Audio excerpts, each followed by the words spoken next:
Hi, my name is Pam Iwanchescu and I'm a livestock specialist with Manitoba Agriculture and Resource Development. One of the hardest decisions to make in the spring is when to decide to start grazing. Grasses are the dominant plants in most livestock operations throughout the world. Whether livestock graze native rangeland or tame pastures, grasses are usually the source of energy and nutrients for animal growth and performance.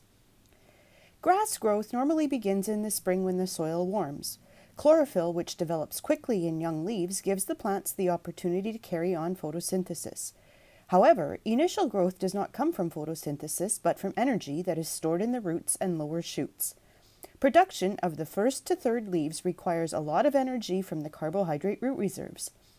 If severe defoliation has occurred in the last grazing season or too early in the spring, the plants will take a lot longer to initiate new growth. Determining the proper stage to allow animals to begin grazing is crucial to ensure that new growth occurs in a timely fashion. Producers need to monitor the leaf stage of the majority of the grass plants within their pastures prior to letting their livestock graze rather than any calendar date. The leaf stage of the plant can help a producer decide when the plant has enough leaf area to best tolerate grazing. A simple definition is the number of leaves on a plant's tiller or stem. If you take the plant at the base where it is touching the ground and physically count the leaves, this will indicate the leaf stage. You need to ensure that the leaves are collared and the leaf blade goes all around the stem. This is considered a fully developed leaf. Most grasses are ready to graze at the 3-leaf stage.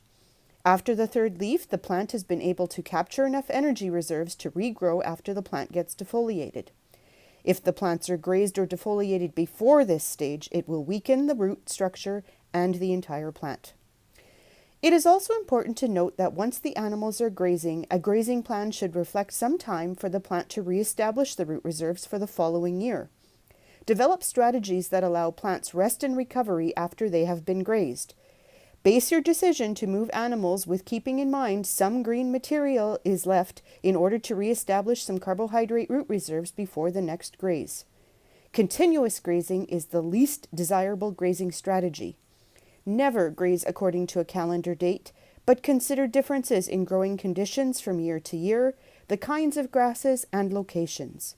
Flexible grazing plans will be beneficial for not only the animals, but the sustainability of your farming operation. In the long run, if you take care of the plants, they will take care of you. For more information, contact your local Manitoba Agriculture and Resource Development office.